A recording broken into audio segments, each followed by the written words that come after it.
మీరు ఇంత మెత్తగా ఉన్నారు కాబట్టి మీ దగ్గర ఆటలు అట్లా నడుస్తూ ఉన్నాయి. వేదిక మీద ఉన్నటువంటి 11వ తారీఖు జరగనున్నటువంటి ఎన్నికల్లో పోటీ చేస్తున్నటువంటి 11వ వార్డు అభ్యర్థి సోదరుడు శ్రీకాంత్ గారు,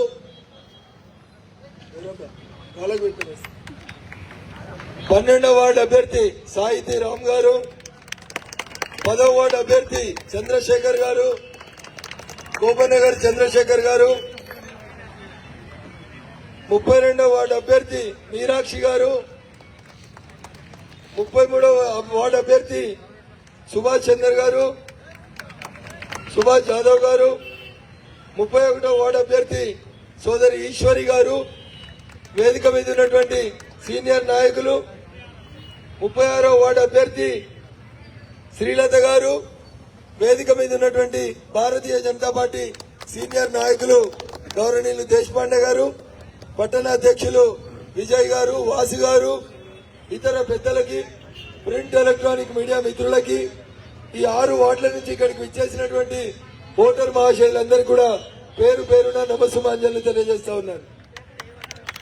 దయించి వాలంటీర్లు కొంచెం ముందుకు జరిగి ఆ 2 వీలర్ల మూవ్మెంట్ ఫ్రీగా ఉంచారా ప్లీజ్. చేర్యాల రాములు గారు, ఇంద్రకరణ్ యాదగిరి గారు కొంచెం ట్రాఫిక్ ఇబ్బంది కాకుండా చూడాలన్న దయచేసి. భారతీయ జనతా పార్టీ అంటేనే క్రమశిక్షణకి మారు పేరు అని చెప్తాం.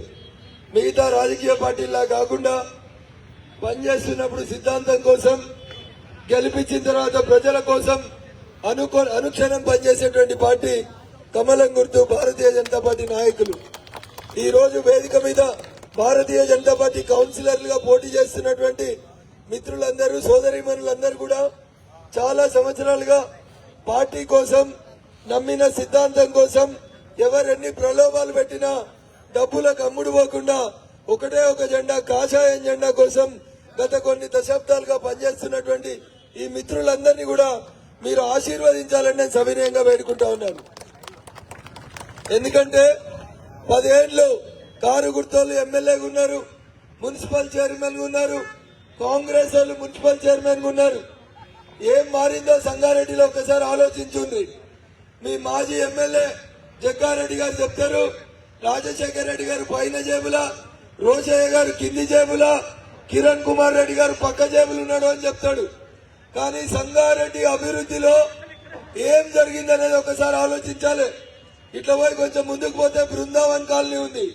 ఈ కాలనీలన్నీ చదువుకున్న పెద్దలు, ఉద్యోగస్తులు ఉంటున్నటువంటి ప్రాంతాలు. రాములు ఏం చెప్పినా చేర్యాల రాములు కొంచెం చూడురా బాబులని, హారన్ పడకుండా చూసి పంపింది. మాణిక్ రెడ్డి గారు, నరసింహారెడ్డి గారు సరే చూసి పంపురు వాళ్ళందరినీ.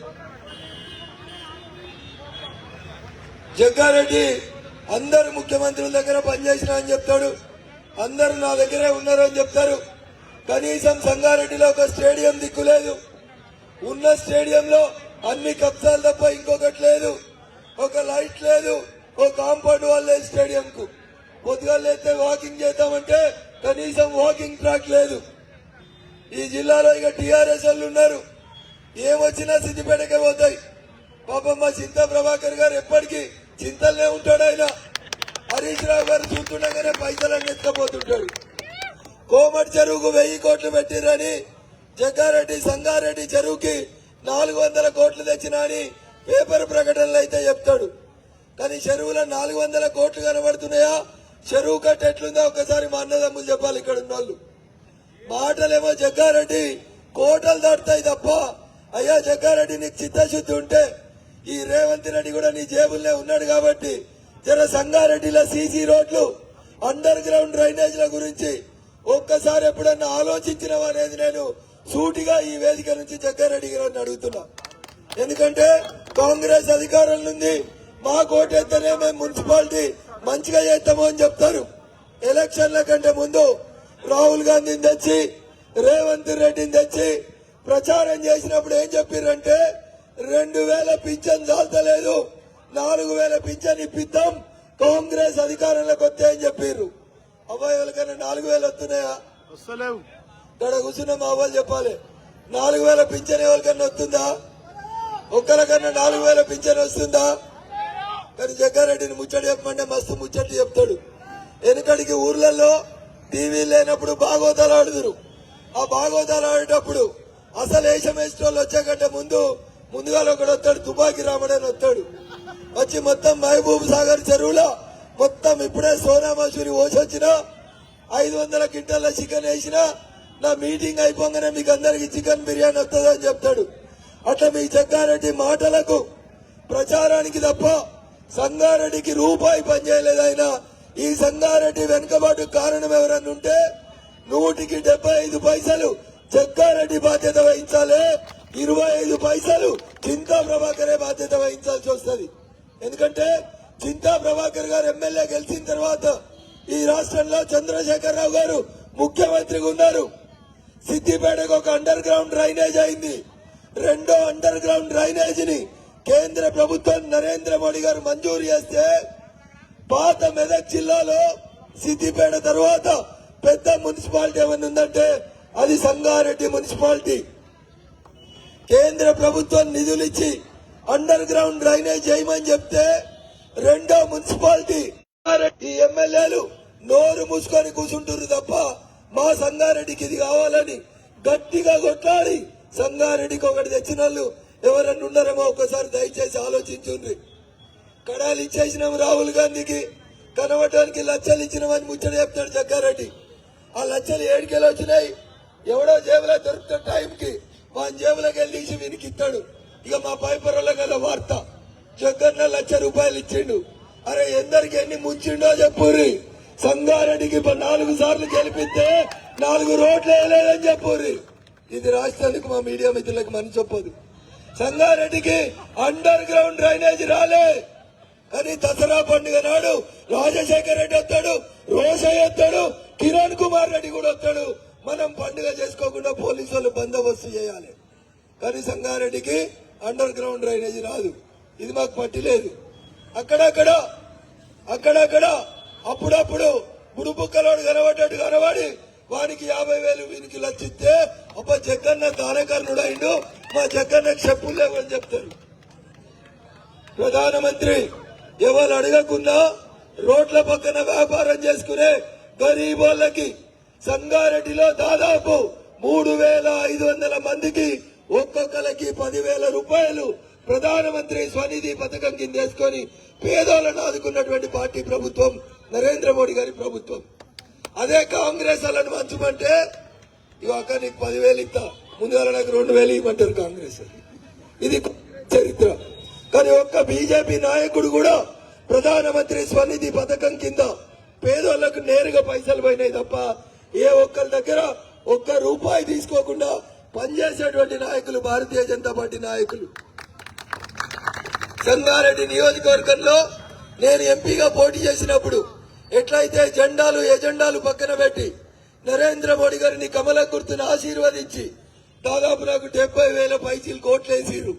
ఆ లెక్క కడితే సంగారెడ్డి మున్సిపాలిటీలో రేపు గెలవాల్సింది ఎవరు గెలవాలి? అసలు ₹1,000, 1,000, 2,000, 3,000 ఇవి తీసుకొని మీరు రేపు ఓటేస్తే గెలిచిన మీ కౌన్సిలర్ 5 ఏళ్ల దాకా మీ ముఖం చూడడు. మీ కాలనీలో సీసీ రోడ్ అయితే 6 నెలల కంకర తేలుతుంది, సిమెంట్ ఆ కౌన్సిలర్ ఇంటికి పోతుంది, కమిషన్ జగ్గారెడ్డి గారి ఇంటికి పోతుంది తప్ప ఇంకేడికి పోదు. ఒక్క సీసీ రోడ్డు గుంతలు లేని సంగారెడ్డిలో చూపిస్తే నేను ఎక్కడైనా ఎవరితోనైనా చర్చకు సిద్ధంగా ఉన్నా. ఒక్క ఏడాది కనీసం ఒక్క సీసీ రోడ్ గుంత లేకుండా లేదు సంగారెడ్డిలో. ఈ నాణ్యత లేని పనులన్నింటికి ఎవరు బాధ్యత వహించాలి? కాంగ్రెస్ నుంచి మున్సిపల్ చైర్మన్ గా చేసిన వాళ్ళు బాధ్యత వహించాలి. అందుకని ఒక్కసారి ఇక్కడ ఉన్నటువంటి మా విఘ్నులకి నన్ను ఎట్లయితే ఆశీర్వదించిరో, నరేంద్ర మోడీ గారి నాయకత్వాన్ని ఎట్లయితే విశ్వసించిండ్రో అట్లే మా కౌన్సిలర్ అభ్యర్థులు కూడా మంచికి మారు పేరు. రేపు గెలిస్తే మీతోటి ఉండేటోళ్ళు మీ బిడ్డలు. ఎన్నికల ప్రచారానికి అనుమతి 9 గంటల వరకే ఉంటుంది లోకల్ బాడీస్ కాబట్టి ఇంకో 2 మీటింగ్లకు పోవాలి. దయించి మన్నించి వేదిక మీద ఉన్నటువంటి మా అభ్యర్థులందరినీ నిండు మనసుతో ఆశీర్వదించుర్రి. పైసలు ఇస్తే తీసుకోండి, బీర్లు బిర్యానీలు ఇస్తే పొద్దుకు తిను, పొద్దుగల విసర్జించుర్రి. వాటి కోసం ఓట్లను మాత్రం దయచేసి పాడు చేసుకోవద్దని మీ అందరినీ కూడా వేడుకుంటూ, మా వాళ్ళందరూ ఇటువంటి చూస్తారక్క పొద్దు కిందంటే మా వాళ్ళు ఇటువంటి ఊగుతుంటారు. కానీ మా అక్కలందరూ జర నిజాయితీగా ఒక్కొక్క అక్క ఇంట్లో ఉన్నటువంటి ప్రతి ఓటు 11వ తారీఖు రోజు కమలం గుర్తు మీద వేసినట్టు చూస్తే ఖచ్చితంగా గెలుపు ఎవరిదైతుంది? ఎవరిది? ఒకసారి గట్టిగా చెప్పు. కమలం గుర్తుకే, కమలం గుర్తుకే. మీరందరూ ఇట్లా మౌనంగా ఉంటారు, మీరందరూ ఇట్లా మౌనంగా ఉంటారు కాబట్టి సంగారెడ్డిలో వేరే వాళ్ళ ప్రాబల్యం పెరిగిపోతుంది. రాను రాను సంగారెడ్డి ఎటువైపోతుందో ఒకసారి ఆలోచించుర్రి. గటు నాలుసాబ్ గట్టవైపోతే కనీసం మనోళ్ళు పోటీ చేసే పరిస్థితి లేదు. మన జనాభా తగ్గుతుంది, అలా జనాభా పెంచుకుంటూ వస్తున్నారు. మీరు ఇప్పుడు మేల్కోకపోతే కారు కానీ చెయ్యి కానీ ఇటువంటి పోతే ఆగమైతే భవిష్యత్తులో మన భావితరాలు మనల్ని క్షమించావు. కాబట్టి ఎప్పుడు ఎలక్షన్లు వచ్చినా, ఏ ఎలక్షన్ అయినా పంచాయతీ మెంబర్ దగ్గర నుంచి పార్లమెంట్ మెంబర్ దాకా దేనికేయాలి ఒకటంటే ఒకటే ఒక ఓటు గుర్తుంచుకోవాలి. మనం బాగుండాలంటే, మన భావితరాలు బాగుండాలంటే కమలం గుర్తే మనందరికీ శ్రీరామ రక్ష తప్ప ఇంకొకటి కాదు. కాబట్టి దయించి పెద్ద మనసు చేసుకొని మమ్మల్ని ఆశీర్వదించమని వేడుకుంటూ సెలవు తీసుకుంటా ఉన్నాం. జై హింద్, జై భారత్. కమలం గుర్తుకే. చేతులు ఉండాలి, అందరు జర చేతులు లేపురి. చాలా మందికి ఇవి ఇవి అలవాటై చేతులు ఎత్తలేనట్టుంది. జర పైకి లేపురి. కమలం గుర్తుకే అన్న. ఇంత చెప్తే కూడా లేపుతలేవన్న. ఏమైంది? కమలం గుర్తుకే, కమలం గుర్తుకే. అన్నగాడు వెనకాల ఉండాలంటలేరు, పక్క దేశ పోల్లా. ఈ దేశంలో ఉండాలంటే అనాల్సిందే. ఆ రోజులు దగ్గరలోకి వస్తున్నాయి, అందుకని కొంచెం జాగరూకతోనండి. కమలం గుర్తుకే, కమలం గుర్తుకే. ఏమైంది? స్వీట్లు బాగా తిన్నారు, ఏం నల్లుంటారు. స్వీట్ షాప్ ముంగట్టున్న వాళ్ళు ఎవరు చేతులు లేపుతలేరు. ఏం సంగతనా? జర గట్టిగా లేపురి. జై శ్రీరామ్, జై శ్రీరామ్, జై శ్రీరామ్. కమలం గుర్తుకే, కమలం గుర్తుకే. నరేంద్ర మోడీ గారి నాయకత్వం, నరేంద్ర మోడీ గారి నాయకత్వం. భారత్ మాతా కీ, భారత్ మాతా కీ. కమలం గుర్తుకే, కమలం గుర్తుకే, కమలం గుర్తుకే. జై శ్రీరామ్. గెలుస్తున్నావా సంగారెడ్డి మున్సిపాలిటీ? గెలుస్తున్నావా? జర చేతులెత్తి చెప్పురి. అక్కడ లేపుతలేరు కొంతమంది. అచ్చా, ఇటువంటి డౌట్ ఉందా? గిట్లా గిట్లా నాకు మొత్తం లేదు. కమలం గుర్తుకే. అందరికి నమస్కారం. జై